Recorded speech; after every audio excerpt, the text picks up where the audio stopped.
ఫిబ్రవరిలో జరిగే ఏలూరు సభ ద్వారా సీఎం జగన్మోహన్ రెడ్డి ఎన్నికల కోసం కార్యకర్తలకు దిశానిర్దేశం చేయనున్నారని అన్నారు మంత్రి కారుమూరి వెంకట నాగేశ్వరరావు.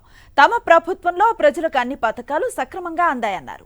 మహిళల గౌరవాన్ని పెంపొందించామని స్పష్టం చేశారు.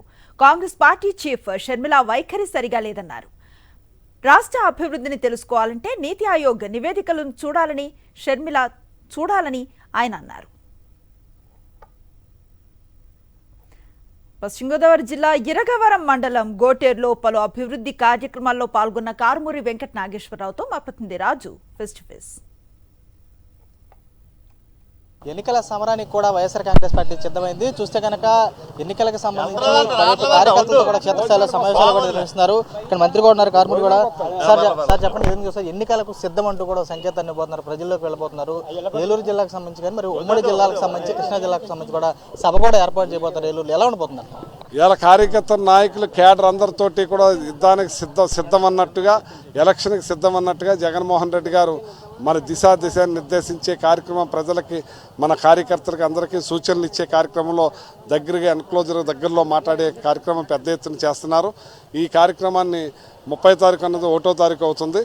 ఆ రోజున ఆయన ప్రజలతోటి ఈ 5 సంవత్సరాల్లో మన ప్రజలతో ఎలా ఉన్నాం, ఏం చేసాం, ఏ రకంగా ముందుకెళ్ళాం అన్నీ కూడా ఆయన వివరిస్తారు. రాబోయే రోజుల్లో మనం ఎలా ఉంటాం, ఏం చేస్తాం అనేది కూడా తెలియజేస్తారు. కార్యకర్తల మనసుల్ని అన్నింటినీ కూడా గెలుచుకునే విధంగా కార్యక్రమం ఉండబోతుందని చెప్తారు. ఎల్లో మీడియాకి సంబంధించి కూడా ప్రత్యేకంగా చేస్తున్నటువంటి దుష్ప్రచారం కానీ కానీ కార్యకర్తలు ఏ విధంగా దిశానిర్దేశం ఉండబోతుంది? ఎల్లో మీడియా దుష్ప్రచారం చేయలేదంటే ఆశ్చర్యపడాలి, కానీ చేశారంటే ఆశ్చర్యపడవసరం లేదు. వాళ్ళు ఏం చేసినా సరే ప్రజలు గమనిస్తున్నారు, ప్రజలకు అందిని ప్రజలు చూశారు. ప్రజలకు అన్ని రకాలుగా ఏ రకంగా ఈ పార్టీ వాలంటరీ వ్యవస్థను తీసుకొచ్చి గడప దాటకుండా ఆడవాళ్ళ గౌరవాన్ని పెంచిన గొప్ప ముఖ్యమంత్రి జగన్మోహన్ రెడ్డి గారు ఎన్ని రకాలుగా ఈ గ్రామాన్ని అభివృద్ధి చేస్తారో, వాళ్ళు ఎలా దోచుకు తిన్నారో అన్ని కూడా మీకు తెలియజేస్తాను. మీ పార్టీ పైన ఏపీ పిసిసి అధ్యక్షురాలైనటువంటి షర్మిల కూడా విమర్శలు చేస్తున్నారు. మీరు ఆల్రెడీ ఆంధ్రప్రదేశ్ ప్రజలను కూడా బీజేపీకి తాకట్టు పెడుతున్నారని చెప్పని విమర్శ చేస్తున్నారు. ఏం చూస్తారు? ఆవిడ ఏ రాష్ట్రాన్ని, ఆంధ్ర రాష్ట్రాన్ని మొక్కలు చేసి ఇక్కడ రాష్ట్రాన్ని ఏ రకంగా చీల్చేసిందో, కాంగ్రెస్ పార్టీకి తొత్తయి ఆవిడ చేరి అక్కడ కాంగ్రెస్లో ఎలగబెట్టి అక్కడ తెలంగాణలో తగలబెట్టి మళ్ళీ ఇక్కడికి వచ్చింది. ఆవిడ అన్నయ్య చేస్తున్న పథకాలు పేదరికాన్ని ఎలా తగ్గించారు, ఇండస్ట్రీ గ్రోత్ని ఎలా పెంచారు, వ్యవసాయాన్ని ఏ రకంగా పెంచారు, ఏ రకంగా జీడిపి రేటు పెంచారు, ఏ రకంగా అగ్రికల్చర్ని పెంచారు, అన్నీ కూడా నీతి ఆయోగ్ లెక్కలు తీసుకుంటే ఆవిడ తెలుస్తుంది. అది చూసి మాట్లాడితే ఆవిడకి అర్థం అవుద్ది. ఆవిడే కాంగ్రెస్ పార్టీ కొమ్ము కాసి చీల్చి పడేసిన ఈ కాంగ్రెస్ పార్టీ కొమ్ము కాస్తుంది.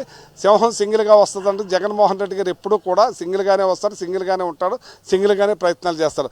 ఆయన ఎవరి కొమ్ము కాసే ప్రయత్నం లేదు. ఆవిడ సోనియా గాంధీని ఏ రకంగా ఢీకొన్నాడో ఆవిడకి తెలుసు. ప్రత్యేకంగా మీరున్నటువంటి ఇక్కడ ఏపీలో చనిపోయిందన్నటువంటి కాంగ్రెస్ పార్టీని ఆమె తీసుకురావడం, చంద్రబాబు ఇచ్చిన స్క్రిప్ట్ మాట్లాడేం చూస్తారు? ఇంకా సరిపోయే పరిస్థితికి వెళ్ళిపోద్ది అంతే. పోలవరం విషయంలో కానీ మిగిలిన విషయాల్లో ఏమీ చేయలేదు, అభివృద్ధి శూన్యం, చర్చలకు సిద్ధమంటూ కూడా సవాళ్ళు చేస్తారు. ఆవిడకి ఏమన్నా తెలుస్తా? అసలు పోలవరం అంటే కూడా తెలియదు, ఆంధ్ర రాష్ట్రం అంటే తెలియదు, ఈ మూలాలే తెలియదు. ఆవిడ గురించి మనం మాట్లాడే అర్హతే లేదు ఆవిడకి. పూర్తిలో కూడా సీఎం జగన్ రెడ్డి కేడర్కి సంబంధించి కూడా దిశానిర్దేశం చేయబోతున్నారు. చూస్తే కనుక కేడర్లో ప్రత్యేకంగా ఉత్సాహాన్ని నింపడంతో పాటు మరేపు కార్యకర్తలకు సంబంధించి మరేపు ఎల్లో మీడియా చేసినటువంటి దుష్ప్రచారాన్ని తిప్పుకొట్టే విధంగా కూడా సభలు కూడా పాల్గొపోతున్నారని చెబుతున్నారు. ఏలూరులో సంబంధించి జరిపే సభకు సంబంధించి కూడా ఫస్ట్ టైం కూడా సీఎం కూడా పాల్గొపోతున్నారని చెప్పి ఆయన కూడా స్పష్టం చేస్తాం. మరోవైపు వైఎస్ షర్మిల చూసుకున్నట్టుగా ప్రత్యేకంగా చేసినటువంటి విమర్శలకు సంబంధించి కూడా తాము తీవ్రంగా ఖండిస్తున్నామని మంత్రి కూడా స్పష్టం చేసి కూడా కనపడుతుంది. కుమార్ రాజు, సాక్షి, తణుకు నియోజకవర్గం నుంచి.